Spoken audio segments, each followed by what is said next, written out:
Hi, if you're new around here, I'm Max and this is Rose, my 1995 Mercedes-Benz T1. I've spent the last 11 months restoring her from this rusty old unloved removals van, servicing the engine, chopping the box down, refurbishing all the brakes, removing the box, cleaning, rebuilding and painting the chassis for years to come, and finally putting the box back on, and now I'm in the process of turning the box into my dream home.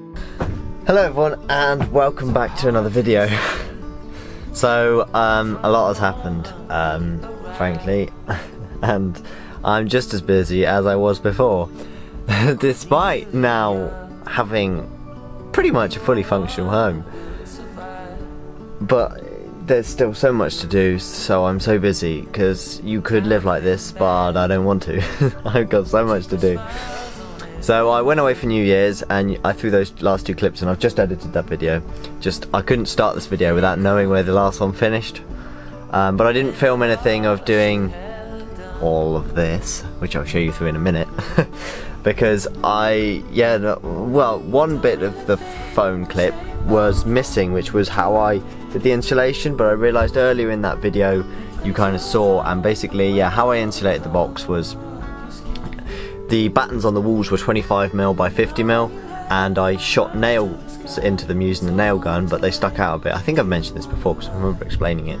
But then I used some string, a bit of spray glue at the top just to pin it in place while I strung it, so it just dangled, and then just put the string across in the zigzag formation all the way, hooking it round all the nails, and then just went all the way along.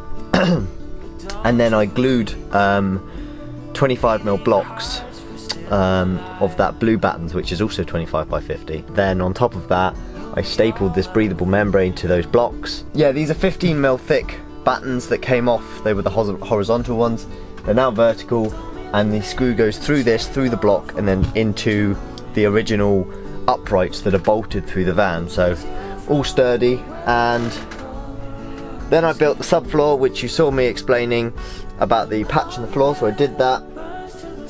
And then I just built the subfloor on top, just using, all I did basically, it's an absolute mess in here. Today I need to insulate the subfloor, which is also what I mentioned in the last video. But there's a centre leg, there's two outside legs, and then each one is screwed into each other, and all the legs are screwed kind of pocket hold just into the floor. But today is currently the 7th of January, and by tomorrow I kind of want a lot of this done. I want the drawers in and I want the cooker there mounted, so it's all kind of drivable, because right now I've got so much to put away if I want to go on a drive. But yeah, so what I was saying is the clothes can go there, then that's that out of the way. All the gadgets are in that box, reversing camera, alarms. Yeah, so much to do. So again, apologies if there isn't much actual action filming in this video, but I'll keep you guys posted about what I'm doing. And then the next video should be electrics. I've got 1 week to do all of this stuff. That's another thing, that's why I'm so busy.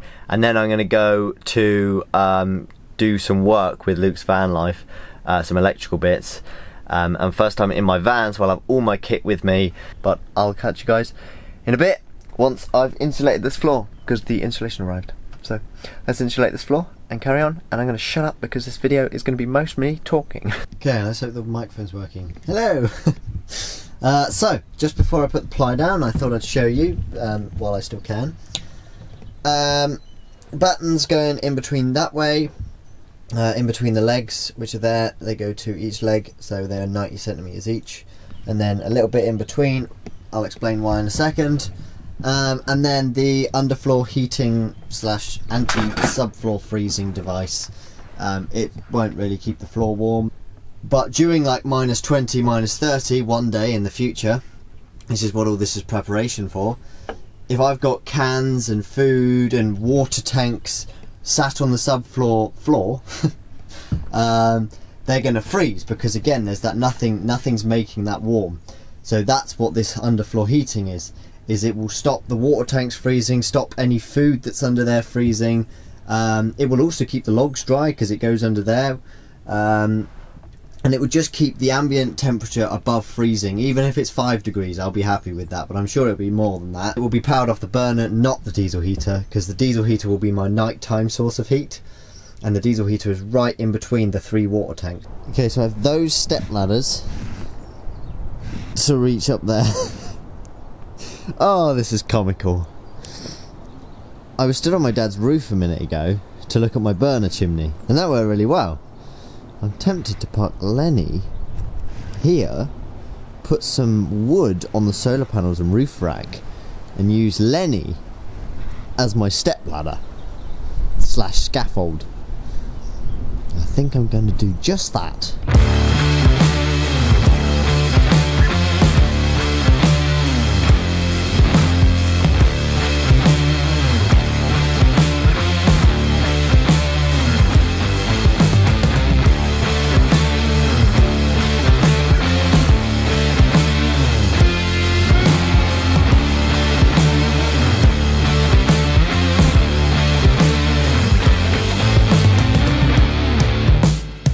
There we are, the window in rose. That was quite a pain in the arse, started delaminating. So, hello everyone, here we are. So, water tank is all plumbed in and nice and full, and here we have running water. It's amazing. Obviously burner's been on all night. I managed to make one of these logs down there. You can't really see them. One of them big ones, they're about like 150 mil in diameter. Made one of them